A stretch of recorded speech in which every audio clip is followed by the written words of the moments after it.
I know this is stupid. Yes, I realize I'm making a how-to video on how to install hubcaps. This video is not for people who are mechanically inclined, okay? I get that 90% of people know how to do their own shit, apparently. But this is for the other 90% of people that don't. This is for the college kid that hit the pothole and broke the car, and then now they have to bring the car back to dad because dad's gonna see the car and be like, where's the hubcap? So this is your video on how to get you out of that jam. The first thing you need to do is figure out what size wheel you have. I know that my steel wheel is a 15-inch wheel. So what you need to do is grab a tape measure, measure from the top of the rim to the bottom of the rim, and see what the distance is. If it's 15 inches, you have a 15-inch wheel. If it's 16 inches, you have a 16-inch wheel. In most cases, your hubcaps are gonna vary in modern day times from 15 to 16. You could have a 14, doubt you'd have a 17. I don't even think that exists. It might exist, 17-inch steelies, it could, maybe on a Ford. But in this case, this is a Toyota. So top to bottom, I got 15. Most of the time, that's what it's gonna be.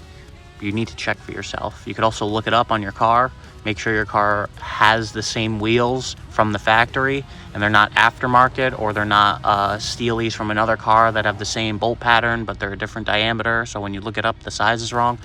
Just measure it for yourself and you'll see which one you have. When you get your Taiwanese hubcap box, you're gonna have a lot of random things inside of it. You're gonna pull out those random things that you have inside. It's like one of them came pre-assembled.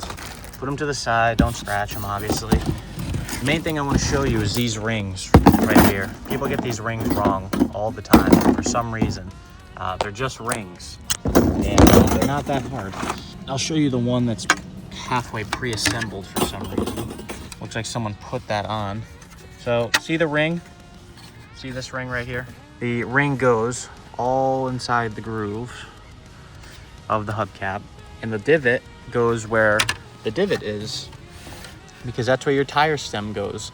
If you put the ring in the wrong spot and you go to put it on your wheel, the place where you fill air up on your rim is going to get pinched, and it's not going to line up correctly, and it's going to push the hubcap out. It might pop the hubcap off when you're driving. See right there? See that little indicator right there? That's your tire stem. That's where the tire stem goes.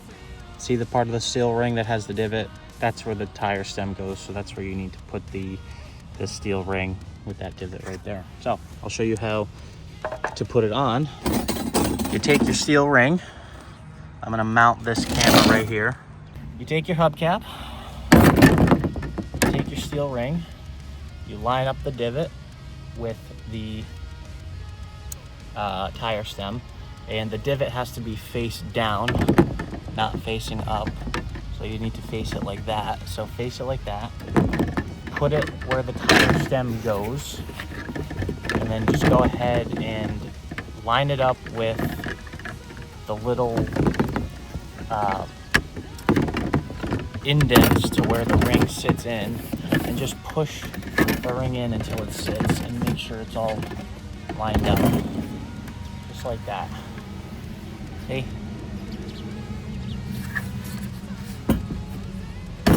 So when you go and put the hubcap on your wheel, line up the divot with the tire stem, just like that. And I need two hands, but once you line up that divot with the tire stem, just go ahead and push it on lightly. So give it a push there. Maybe I can't do it with one hand. Let's see. No, I need two. Well, just give it a little push. Hang on. You'll hear the hubcap click on once you put it on, and it'll be pretty tight on there, which means you put it on right. So you line up your tire stem, you put it on just like that, and don't be afraid to like give it a little tap, but don't just like fully tap it, because then you might accidentally break it. Let me take that off and make sure that's on right. Yeah, the ring is on right. This wheel's a different style, so it might not actually clip on like the other one. Sometimes certain steel wheels or aftermarket steel wheels won't clip on. But this one, it's tight, it's on there, so it doesn't matter. So there you go, kind of just push it on. Yeah, this wheel's a little bent, which is fine. Sometimes the lips on the wheels are bent, so it doesn't mount on the same way. But as long as your close, like that. There you go, perfect. Now it's on there, see? Just go ahead and do that 2 more times. They're all mounted and ready to go. Next thing I'm gonna be doing with this car is getting that fender because that's all rotted out, but there you go. There's the hubcaps. They actually look like they're kind of for the car. I tried buying close to matching ones of what Scion would have put on the car. Thank you for watching the how-to. See you later.